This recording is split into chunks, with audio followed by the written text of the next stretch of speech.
আসসালামু আলাইকুম এভরিওয়ান। আজকে আপনাদের মাঝে খুবই নরম তুলতুলে সফট একটি চকলেট কেকের রেসিপি শেয়ার করছি। আর এই কেকের উপর যে ক্রিমটা দেখতে পাচ্ছেন, এই ক্রিমের রেসিপিটাও কিন্তু আপনাদেরকে ঘরে তৈরি করে দেখাবো। কেকটা এত বেশি মজার যে মুখে দিলেই মিলিয়ে যায়। চলুন তাহলে কেকটি তৈরি করে নেওয়া যাক। প্রথমে আমি এখানে 2টি ডিম নিয়েছি। 2টি ডিমের থেকে 1টি ডিমের কুসুম আমি আলাদা করে রেখে দিচ্ছি।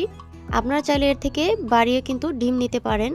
এখন হচ্ছে এই ডিমটাকে একটা হ্যান্ড উইচ দিয়ে খুব ভালোভাবে মিশিয়ে নিচ্ছি।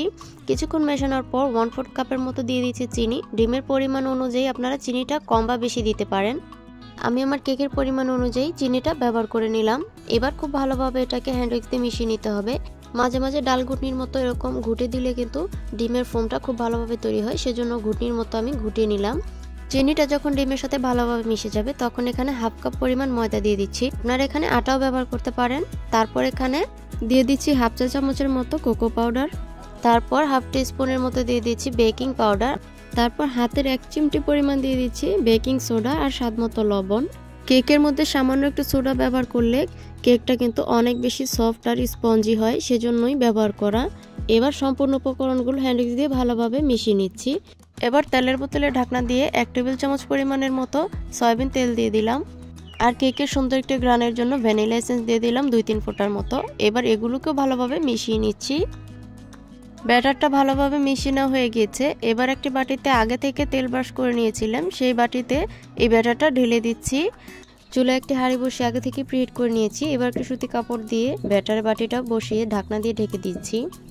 এবার কেকটা বেক হতে থাক। এদিকে আমি কেকের ক্রিমটা তৈরি করে নেব। আগে থেকে যে কুসুমটা রেখেছিলাম সেই কুসুমটা দিয়ে দিলাম। তারপর দিয়ে দিচ্ছি 1 প্যাকেট পরিমাণ গুঁড়া দুধ, 1 টেবিল চামচ পরিমাণ কর্নফ্লাওয়ার আর 1/4 কাপের মতো চিনি, আর দিয়ে দিচ্ছি 1 কাপ পরিমাণ ভরে লিকুইড দুধ।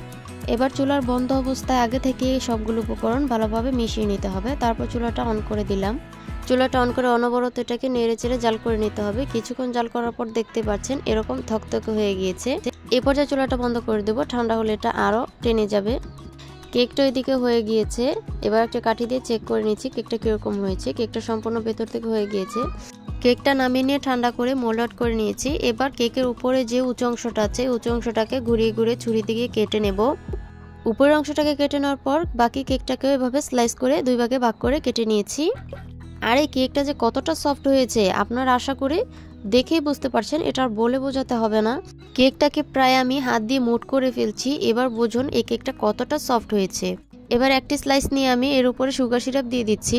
সুগার সিরাপটা সামান্য একটু গরম পানিতে চিনি দিয়ে মিশিয়ে নিলেই তৈরি হয়ে যায়। এরপর তৈরি করে রাখা সেই ক্রিমটা দিয়ে দিচ্ছি।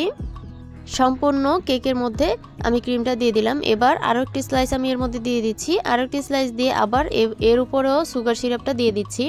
সুগার সিরাপটা সম্পূর্ণ দেওয়া হয়ে গেলে এবার ক্রিম দিয়ে এটাকে ভালোভাবে উপর থেকে কভার করে নেব। উপরে ক্রিম দেওয়া হয়ে গেলে চতুর্পাশটা ক্রিম দিয়ে ভালোভাবে কভার করে নিচ্ছি। এই ক্রিমটা বানানোর পর সত্যি কথা বলতে আমি ক্রিমের ফ্যান হয়ে গিয়েছি।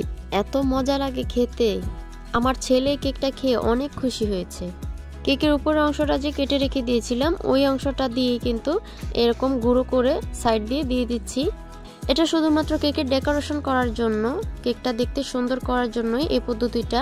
আপনারা চাইলে এই পদ্ধতিটা স্কিপ করতে পারেন, কোনো সমস্যা নেই। এবার বাড়তি যে কেকটা আছে সেগুলোকে পরিষ্কার করে দিচ্ছি। আমি বাড়তি এক্সট্রা যে কেকের গুঁড়োগুলো ছিল সেগুলো ক্লিন করে নিয়েছি। এবার উপরে আরও ক্রিম দিয়ে দিচ্ছি। ক্রিম বাড়িয়ে দিলে কেকটা খেতে অনেক বেশি ভালো লাগে। আলাদা একটু ক্রিম নিয়ে এর ভিতরে সামান্য একটু কোকো পাউডার অ্যাড করে এরকম চকলেট কালারের মতো ক্রিমটা তৈরি করে নিয়েছি। তারপর একটি পাইপিং ব্যাগের মধ্যে ভরে এরকম লম্বা লম্বা করে দাগ টেনে নিচ্ছি। এরপর একটি কাঠির সাহায্যে আমি এরকম ডিজাইনটা করে নিচ্ছি। দেখেই বুঝতে পারছেন, এটা আসলে বলে বোঝানোর মতো না, এটা দেখেই বুঝে নিতে হবে। তো এই যে কেকের ফাইনাল লুকটা দেখুন কতটা সুন্দর। কেকটা আপনাদেরকে কেটে দেখিয়ে দিচ্ছি। কেকটা কাটার সময় বুঝে গেছেন কেকটা কতটা সফট হয়েছে।